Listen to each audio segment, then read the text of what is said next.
Hello students, today's my topic is probability. Probability is also called chance. Probability को हम एक example से समझेंगे. फॉर एग्ज़ाम्पल हम एक क्रिकेट मैच देख रहे हैं जो कि इंडिया और ऑस्ट्रेलिया के बीच में है. तो कभी कभी हम लोग इंडिया या ऑस्ट्रेलिया के जीतने की चांस की बात करते हैं कि इंडिया के जीतने के 95% चांस हैं या ऑस्ट्रेलिया के हारने के 50% चांसेस हैं या इंडिया के हारने के 50% चांसेस हैं.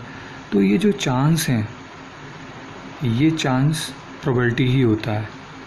यहाँ पर हम इंडिया के जीतने के प्रोबेबिलिटी की बात कर रहे हैं कि 95% चांस हैं इंडिया के जीतने के या 95% प्रोबेबिलिटी है इंडिया के जीतने की या 50% चांस हैं इंडिया के हारने के या इसको हम ये भी बोल सकते हैं 50% प्रोबेबिलिटी है इंडिया के हारने की. एक एग्जांपल इसका मैं और बताऊंगा. आज वर्षा होने के 40% चांसेस हैं या वर्षा ना होने के 60% चांसेस हैं. तो यहाँ पर मैं वर्षा के होने या ना होने की प्रोबेबिलिटी की ही बात कर रहा हूँ. ओके, अब हम बात करते हैं एक्सपेरिमेंट की. एक्सपेरिमेंट क्या होता है? एक्सपेरिमेंट एक प्रोसेस होती है. सबसे पहले मैं इसकी बात करूँगा इस टाइप की. Experiments are of two types. Number 1, deterministic experiment. Number 2, random experiment. Deterministic experiment ऐसे एक्सपेरिमेंट होते हैं जिनको हम 2 बार 10 बार या 100 बार कितने भी बार हम रिपीट करेंगे हमें सेम रिज़ल्ट ही मिलेगा. फॉर एग्ज़ाम्पल केमिस्ट्री लैब में हम कोई भी प्रैक्टिकल करते हैं या फिज़िक्स लैब में करते हैं या बायोलॉजी की लैब में करते हैं. अब हम इस एक्सपेरिमेंट्स को कितने बार भी रिपीट करेंगे हमें रिज़ल्ट सेम ही मिलना है. अब आता है रैंडम एक्सपेरिमेंट. रैंडम एक्सपेरिमेंट ऐसे एक्सपेरिमेंट होते हैं जिनको हम रिपीट करते हैं तो उनके रिज़ल्ट अलग अलग आएंगे, चेंज होंगे, सेम नहीं मिलेगा हमें. For example tossing a coin, throwing a dice, playing cards. Tossing a coin, अगर हम किसी कॉइन को टॉस कर रहे हैं तो उसमें पॉसिबल आउटकम्स क्या होंगी? Tossing a coin, possible outcomes are head and tail. Head या टेल आएगा. ठीक है. अब यहाँ पर हम ये डिसाइड नहीं कर सकते कि जो एक्सपेरिमेंट है उसमें हेड ही आना है.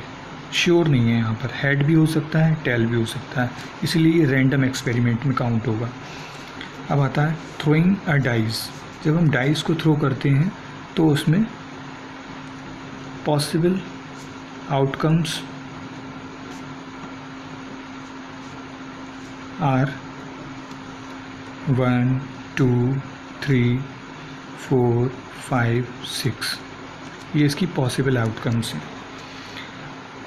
अब इसमें क्या होता है, जब हम इसमें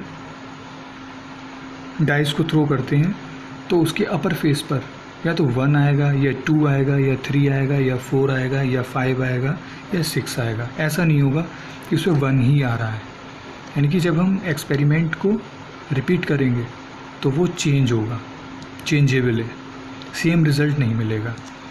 सेम प्लेइंग कार्ड्स में होता है. प्लेइंग कार्ड्स जिन्हें हम ताश के पत्ते बोलते हैं, इसमें 52 कार्ड्स होते हैं. किसी भी एक कार्ड को हम ड्रॉ करते हैं तो वो कार्ड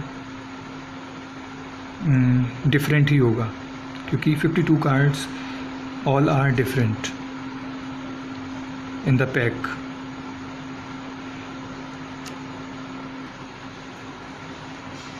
अब हम बात करते हैं एक्सपेरिमेंट की डेफिनीशन हम कैसे लिखेंगे. It is a process which result in some well-defined outcome is known as an experiment. Example से समझेंगे इसको.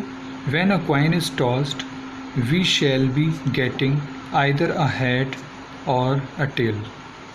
That is, its outcome is a head, a capital H, or a tail, T, which is well defined. Okay.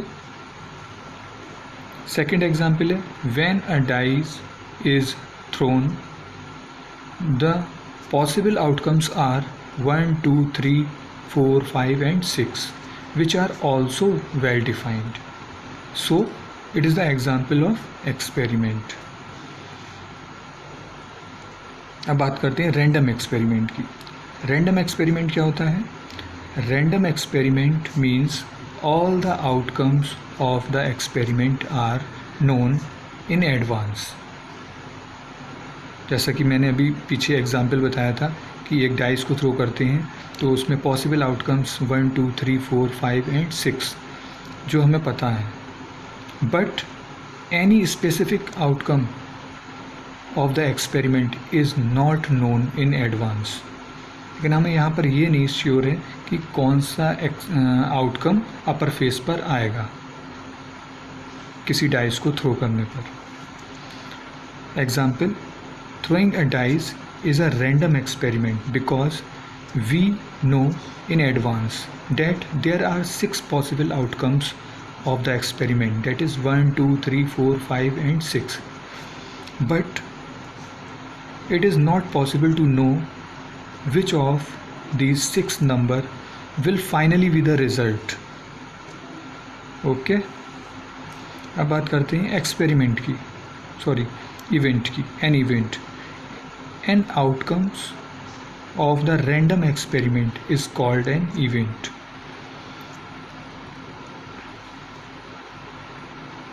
Outcome of random experiment is called an event. For example, if a card is drawn from a well shuffled pack of 52 playing cards, any one of them can be the outcome.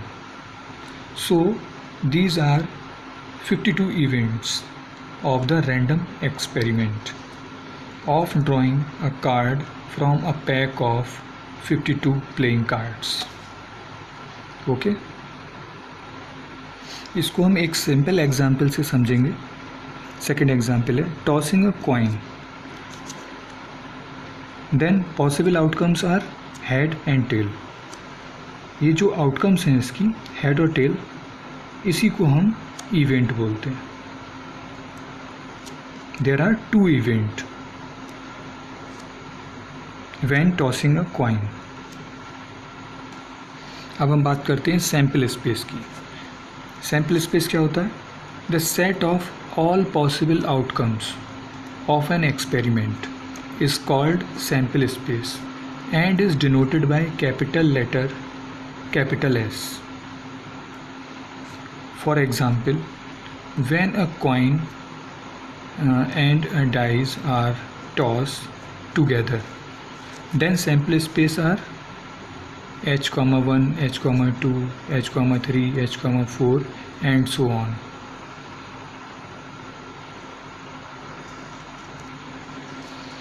इसको हम एक simple example से समझेंगे.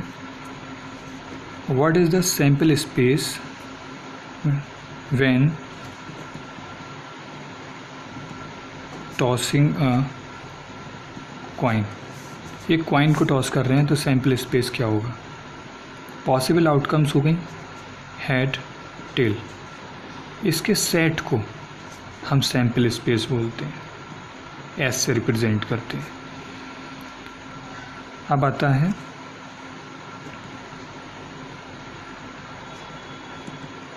tossing 3 coins. 3 coins या 2 coins. Then sample space क्या होगा? इसको हम ट्री डायग्राम से समझेंगे.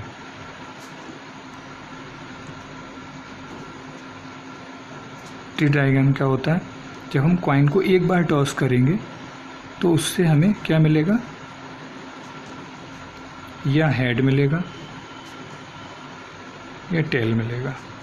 हम उसको फिर टॉस करेंगे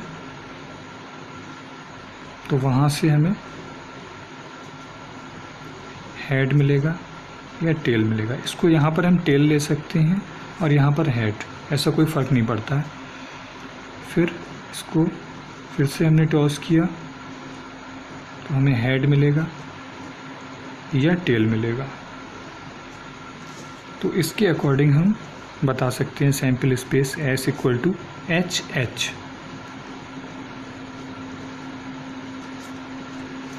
H T, T T, T H. और इस के सेट को, जो पॉसिबल आउटकम्स हैं उसके सेट को हम सैम्पल स्पेस बोलते हैं, एस से रिप्रेजेंट करते हैं। ओके, इसका एक एग्जांपल और लेंगे हम, एग्जांपल नंबर 3। Tossing 3 coins. जब 3 कॉइन को टॉस करते हैं तब हमारा सैम्पल स्पेस क्या होगा।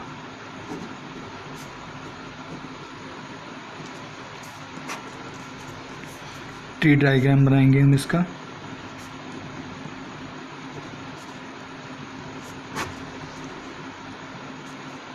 एक बार टॉस किया तो हमें मिल गया हेड या टेल। फिर हम टॉस करेंगे कॉइन को तो उससे भी हमें मिलेगा हेड या टेल। फिर यहाँ अगर हम टॉस करेंगे इसको तो हमें मिल गया टेल हेड। ये फर्स्ट स्टेज थी, ये सेकंड है। फिर हमने इसको टॉस किया तो हमें मिल गया हेड टेल। यहाँ से मिल गया हमें हेड टेल। इसको टॉस करेंगे हम, हेड टेल। इसको टॉस करेंगे, हेड टेल। First second